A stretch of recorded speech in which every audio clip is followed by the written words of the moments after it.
안녕하십니까. 22대 국회의원 선거 기간에 격전제를 중심으로 총선 상황을 살펴보는 4.10 총격전 선거 D-21일 3월 21일 인사드립니다. 지금 이재명과 조국과 이재명 어쩌면 같은 편인데 지금 두 사람이 총격전을 벌이고 있습니다. 이재명 대 조국의 총격전. 자, 이유가 뭘까요? 일단은 강성 지지층을 서로 흡수하기 위한 몸부림입니다. 이재명은 처음에 조국이 자기 편인 줄 알았는데 조국이 일종의 개싸움을 본인이 벌이겠다고 이재명에게 이야기했었죠. 이재명을 만난 자리에서 조국이 민주당이 하지 못하는 캠페인을 하겠다 이야기를 하면서 그 윤석열 정부를 겨냥한 검사정권 퇴진, 또 김건희 여사 법정으로 뭐 이런 캠페인을 벌이겠다고 하면서 실제로 탄핵 이야기까지 서슴없이 합니다. 탄핵 또 나가서는 대통령 임기 단축 이야기까지 막 꺼내니까 강성 지지층이 이재명보다 조국 쪽에 몰리고 있어. 그쪽으로 쏠림 현상이 나타나니 이재명도 이거 개싸움에 뛰어들어야 되겠구나. 그때 원래 그 조국은 이재명에게 개싸움은 내가 할 테니 이재명은 좀 고고한 싸움을 하라 뭐 이렇게 했는데 그러다 보니 그 강성 지지층들이 이재명에게 쏠리죠. 광주를 중심으로 해서 20대는 그 조국 정당에 대한 지지율이 제로지만은 이 강성 지지층들이 그쪽으로 쏠리는 현상이 나타나니까 이재명도 이래서는 안 되겠다 싶어서 덩달아 개싸움판에 뛰어들었습니다. 그래서 서로 개싸움을 벌이죠. 개싸움이라고 제가 말씀드리는 것은 그 전에 조국 사태 때 개국본이라고 있었습니다. 개싸움 국민운동본부. 그쪽에서 주도를 해서 조국 수호 집회를 열었습니다. 그때 개싸움은 우리가 할 테니 이 광화문에서는 조국 퇴진 집회가 열렸죠. 그때 서초동에서 개싸움 국민운동본부라는 걸 만든 사람들이 이 개싸움은 우리가 할 테니 조국은 비켜서 있으라 이렇게 이야기를 했죠. 그래서 제가 개싸움이라는 말을 붙이는 겁니다. 이재명과 조국이 연일 윤석열 대통령에 대한 탄핵을 이야기를 하고 있습니다. 이 총선판에 아무리 그래도 금도를 지켜야 되는데 이 두 사람은 어차피 강성 지지층을 자기 쪽으로 끌어들이기 위해서 이제 거의 서로 경쟁 관계가 된 거죠. 비례정당 투표를 놓고 그러니까 비례대표 투표를 놓고 정당 투표를 놓고 경쟁 관계가 됐겠습니다. 그래서 이재명이 원래 이 이야기는 그 조국이 먼저 시작을 했죠. 아예 그 슬로건 자체가 3년은 너무 길다. 3년은 길죠. 본인 지금 2년형을 선고받아서 곧 감옥에 가야 되는데 감옥에 가서 윤석열 정부 아래서 2년 동안 감옥 생활을 하려고 하니 갑갑할 겁니다. 3년은 너무 길다. 이 슬로건입니다. 아예 조국 혁신다. 그리고 윤석열 대통령 탄핵을 공언을 하고 있는데 어제도 조국은 탄핵 여부와 관계없이 민주당 등과 힘을 합쳐 윤석열 정권을 조기 종식시키겠다. 그래서 탄핵 이외에 대통령 4년 중임제 개헌을 통해서 윤석열 정부 임기를 아예 단축시키겠다. 이렇게 하면서 그 선동을 하고 있습니다. 강성 지지층을 선동을 하고 있죠. 이렇게 되니 이재명도 그냥 있을 수가 없죠. 다 강성 지지층을 다 뺏기고 있다는 판단에서 개싸움판에 뛰어들었습니다.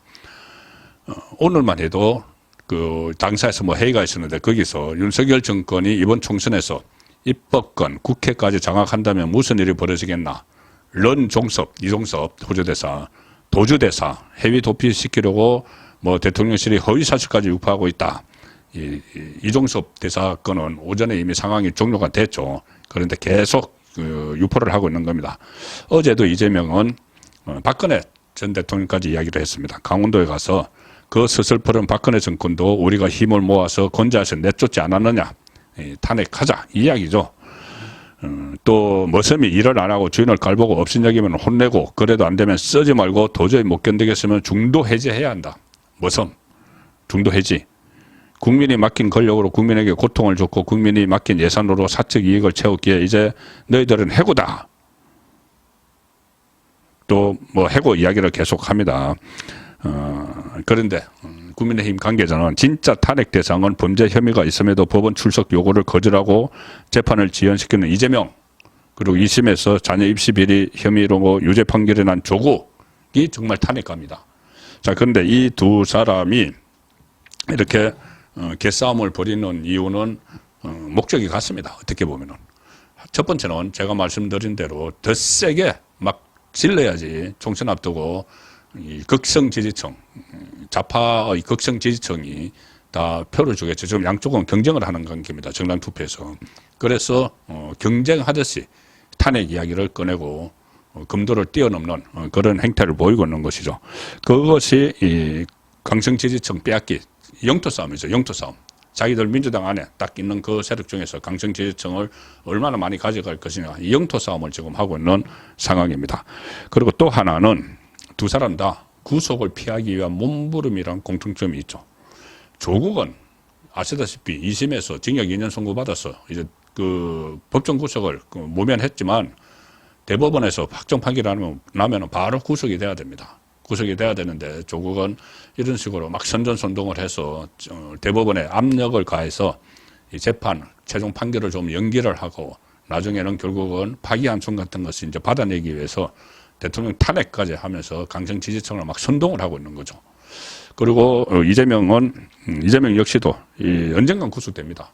지금 선거가 끝나면은 바로 대북 선거 가지고 구속영장 청구할 가능성이 높은데 그거 아직 가지고 있죠, 검찰이.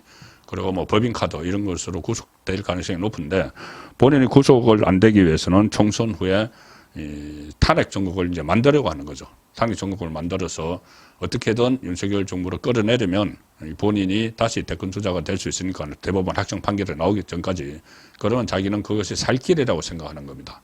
조국도 마찬가지고 이재명도 마찬가지고 자기들이 살 길을 찾기 위해서 지금 탄핵 이야기를 하면서 서로 경쟁하는 개싸움을 벌이고 있는 셈이죠. 이 상황에서 오늘은 또 비례대표 문제가 좀 화제가 되고 있습니다. 일단 국민의힘이 비례대표 순번을 지금 재조정하는 절차를 착수했고 오늘 중으로라도 지금 발표를 할 수가 있습니다. 그런데 오늘 개혁신당, 이준석의 개혁신당 그리고 이 송영길의 소나무당, 옥중에서 만든 소나무당 여기서 또 비례대표를 발표를 했는데 참 어떻게 보면 어이가 없습니다. 지금 개혁신당은 정당 지지율 갤럽 기준으로 2위, 2% 나오죠. 2% 나오면은 최소한 3%는 돼야지 한 석이라도 가져가는데 지금 2%인데 계속 추락하고 있죠. 그런데 비례대표를 무려 12번까지 발표를 했습니다. 한 명도 되기 어려운데. 소나무당 아예 지지율 조사에 잡히지도 않습니다. 그 송영길이 옥중에서 만든. 그런데 여기도 9번까지 발표를 했네요. 자, 먼저 이준석 당을 보면은 자, 1번은 이제 여성이니까 이주영 순천향대 교수를 했고 2번을 천하람을 했습니다. 천하람은 지금 전남 그 순천 강양 구례 곡성갑이죠. 거기서 지역구에 출마한다고 뛰고 있었는데 이 지지율이 최근에 지지율 보니까 한 8%는 오는 것 같습니다. 그러니 아예 그 지역구를 내던지고 그냥 비례대표로 가자. 그래서 2번을 천하람을 2번을 시켰습니다. 천아용인 자기들이 이야기한 그 중에서 천아람. 그다음에 이 3번은 또 여성이니까는 뭐 차이과 대학 교수를 한 명 했고 4번은 곽대중 지금 그 이준석 당 대변인이죠. 그리고 5번은 또 청와대 여성가족비서관을 지낸 이재인을 했고 6번에 이기인 경기도 의원 최근에 사퇴했죠. 경기도 의원을 했습니다. 이기인도 천아용인 할 때 그 인이죠. 그래서 거기서 탈퇴하고 국민의힘에 잔류한 김용태는 이 공천을 받았습니다. 포천 가평 지역에 공천을 받아서 배치를 달 가능성이 커졌습니다. 김용태는 최연소 22대 국회 최연소 국회의원이 될 가능성이 있습니다. 그런데 그 이재명 이준석과 같이 나갔던 이 세 사람은 전부 다 지역구에서 헌하는 지금 영등포 갑 김영주와 민주당에서 국민의힘으로 말을 갈아탄 김영주가 나가 있는 거기서 영등포 갑에서 5% 떨어지는 거죠.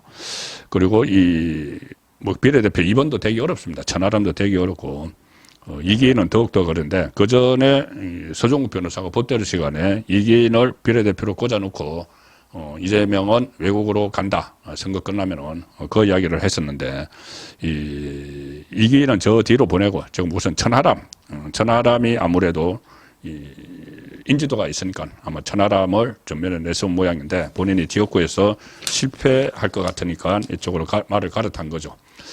자, 소나무당 비례대표 1번이 노영희, 여성이어야 되는 그 노영희 변호사.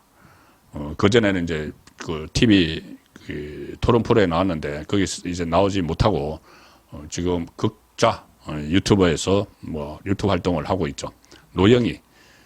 2번이 변희재, 미디어워치 전 대표 변희재. 변희재도 뭐 검찰에게 당했다 뭐 이런 식으로 하면서 그때 송영길하고 손잡고 다니고 그랬죠. 변희재를 2번으로 했습니다. 그 이름들은 다 있습니다. 그러니까 인지도가 있는 거죠. 많이 알려졌죠. 사고를 쳐서 알려졌든지. 그 다음에 3번이 여성인데 누구냐? 손혜원 전 민주당 의원. 손혜원 또 여기 또 이름을 끼워 넣었습니다. 4번은 정철성 변호사. 정철성. 박원순 변호인으로 여러 가지 논란을 일으키고 있죠. 그리고 9번까지 했는데 이 송영길 본인은 광주 서구가 옥중 출마한다 이렇게 했는데 정말 해외 토픽 같은 일들이 벌어지고 있습니다.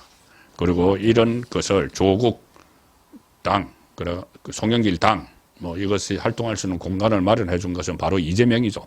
준연동형 비례대표로 갑자기 본인이 다른 정치적 욕심이 있어서 선회하는 바람에 자기의 경쟁자가 돼버린 조국도 키워줬고 이재명이 조국 키운 겁니다.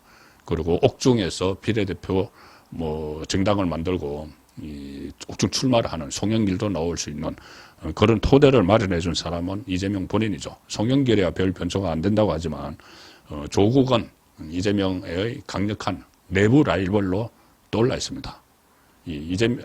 조국이 일정 부분 의석을 가져가면은 나중에 그것을 지분으로 해서 이재명을 압박을 하겠죠. 통합하는 과정에서. 이재명에게는 영원한 골칫거리가 될 수 있는 조국을 띄운 것도 이재명이고 지금 안에서 개싸움을 벌이는 것도 이재명입니다. 자업자득이다. 이렇게 표현을 할 수가 있습니다. 선거 D-21일 날 보내드린 4.10 총격전이었습니다. 감사합니다.